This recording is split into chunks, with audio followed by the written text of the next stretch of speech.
Do you know this man? John Edward Jones, the man who determined his own fate. He perished in Nutty Putty cave before he could be rescued. Let's start the story from the very beginning.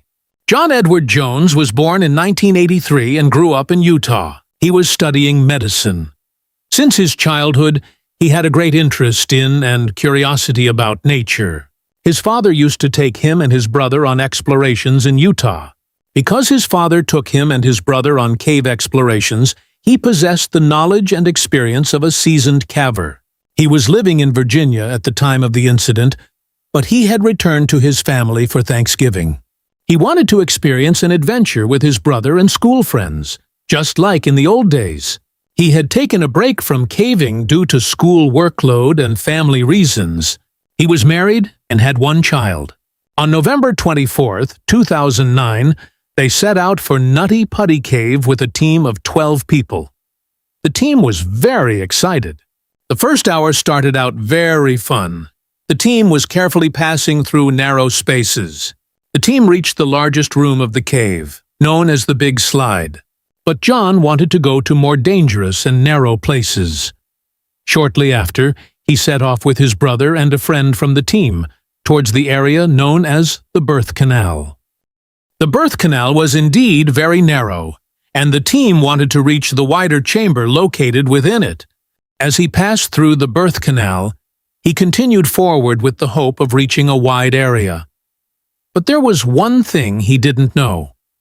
After the birth canal, the path split into two. They took the wrong turn. They were unaware of this. The man who discovered the cave had not explored the side where John and his companions accidentally veered. He continued moving forward with the hope that the path would eventually widen so they could turn back. The passage was now narrowing significantly. John could only move his fingers and his torso. He could no longer turn back. His fate now depended entirely on luck. The path began to slope downward. As John slowly moved forward, he also started to slide. While continuing in this manner, he slipped into a narrow vertical crevice, ending up completely upside down. His hands were trapped against his body. He attempted several maneuvers to free them and find a more comfortable position. However, while trying to extricate his hands, he became even more tightly wedged and slid further down into the crevice. Because he was upside down, his heart was struggling to pump blood against gravity to reach his brain. He couldn't stay in this position for long, but there was nothing else he could do. He would have to wait desperately for help and pray. Shortly after, his brother reached him. He panicked when he saw his brother in that position. When he tried to pull him out by his feet, his brother slid even further down. Seeing this, his brother turned back to go and call for help. He reached the surface and called for help. Many teams arrived to assist, but since the space inside was so narrow, only one person could enter at a time. An experienced rescuer began to make their way inside. However, they had to move quickly because exactly 3 hours had already passed since John first became trapped. He took a walkie-talkie with him so that John could speak with his wife and feel some comfort. When the rescuer reached John, he held out the radio so he could talk to her. Hearing John's voice brought his wife a small sense of relief. When the rescuer saw exactly where John was pinned, 2 ideas came to mind. Pouring oil into the areas where he was stuck. 2. Drilling into the rocks where he was trapped using tools.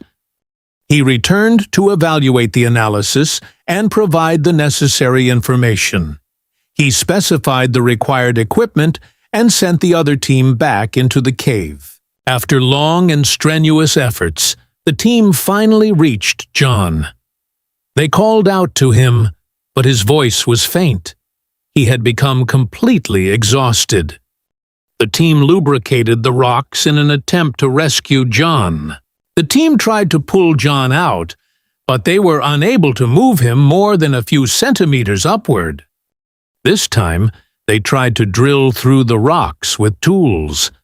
After several hours, only small pieces had been cut away. It wasn't enough for John to get out. John had now reached a point where he could no longer respond to what was being said, but his breathing could still be heard. His respiration rate had dropped to as low as 10 breaths per minute. The team had to act fast. An idea came to their minds. They were going to set up a pulley system to pull John upward. However, it was quite risky, as most of John's bones were likely to break. The team set up the pulley system and attached it to John. They pulled him up significantly, and his body was halfway out. But because they had anchored the pulley system to the rocks, the screws loosened. It ended up falling and hitting one of the team members in the face, causing their face to bleed. The injured worker turned back to return to the surface. Another team member was to continue in his place. When he reached the surface, he explained what had happened to those there. A duty doctor went down into the cave to get information about John's condition. Exactly 27 hours had passed since the incident began. The doctor who descended into the cave confirmed that John's heart had stopped. The time of death was determined to be November 25th at 11:56 p.m. They informed his family that he had passed away.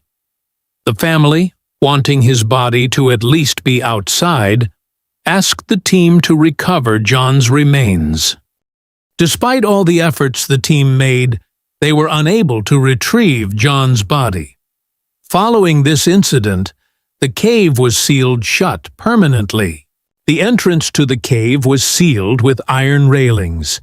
In John's memory, his family had a monument featuring his photograph built at the cave's entrance. Today, John still remains in the depths of Nutty Putty Cave. Rest in peace, John Edward Jones.